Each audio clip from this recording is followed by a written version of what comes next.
ভগ্নদশা অবস্থা ছিল, multi building ছিল, তাই সাবকো বেরোতো, স্কুলের ছেলেদের বাচ্চাদের খুব অবস্থা হতো। সেই সময় থেকে আমরা চেষ্টা করছিলাম বিল্ডিংটাকে যাতে একটু করে দেওয়া যায়। না, সরকারিভাবে আমরা কিছু করতে পারিনি, ওনারা গ্রামবাসীরা উদ্যোগ নিয়ে গ্রামটা পোস্ট অফিসটা করেছেন।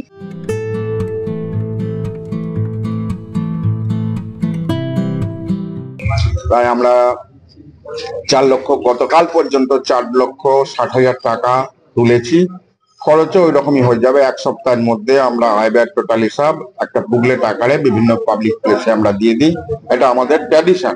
হিসেবটা আমরা হিসেবের ব্যাপারে কারো মনে যাতে কোনো সন্দেহের অবকাশ না থাকে, যেহেতু এটা জনগণের পয়সা।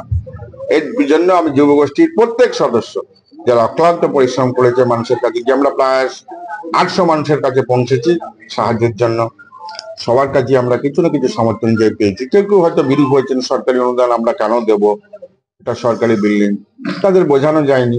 কিন্তু ম্যাক্সিমাম আমি গর্বিত যে একজন ভ্যান চালক 500 টাকা দিয়েছেন। আমি 1 মাসে পারবো না, প্রতি মাসে 100 করে 5 জনের কাছে 500 টাকা দিয়েছেন। এই হচ্ছে আমাদের ছোটবইনার গ্রামের মানসিকতা। আমি গর্বিত গ্রামের জন্য। নাম পরিচয়? দেবনাথ নন্দী, আমি একজন সাধারণ গ্রামবাসী, বর্তমানে রিটায়ার্ড, এককালে এই ছোটবইনার হাই স্কুলেরই প্রধান শিক্ষক ছিল। বলতে গেলে অনেক কিছু বলা হয়, কিন্তু সব যায় না।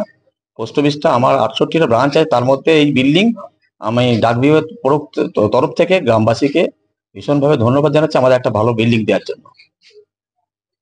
এটা কি ওরা নিজেরাই তৈরি করলো না সরকারি ভাবে? না, সরকারিভাবে আমরা কিছু করতে পারিনি, ওনারা গ্রামবাসীরা উদ্যোগ নিয়ে গ্রামটা পোস্ট অফিসটা করেছেন। আগামী দিনে কি কি সুবিধা পাওয়া যাবে এই পোস্ট অফিস থেকে?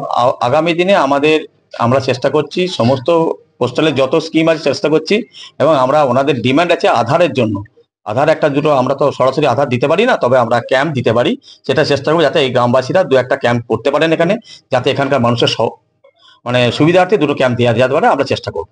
আচ্ছা, এখানে তো আপনারা বলছেন যে এখানে অ্যাকাউন্ট হোল্ডার দরকার, কিন্তু এখানে অ্যাকাউন্ট কিন্তু কম্পিউটারের তো ব্যবস্থা নেই। কম্পিউটার ব্যবস্থা রয়েছে, যে ব্যবস্থা রয়েছে সেই ব্যবস্থাটাতে মধ্যেই কম্পিউটারের কাজগুলো হবে। আমাদের এই অফিসটাতে একটা বাঁচিয়ে রাখতে গেলে 2,500 অ্যাকাউন্ট দরকার, লাইভ অ্যাকাউন্ট দরকার 2,500। অতটা নেই, আমরা চেষ্টা করবো যাতে আরো মানুষের কাছে যাওয়া যায়, আরো সুবিধা দিতে পারি। আমরা আপনার চেষ্টা করবো।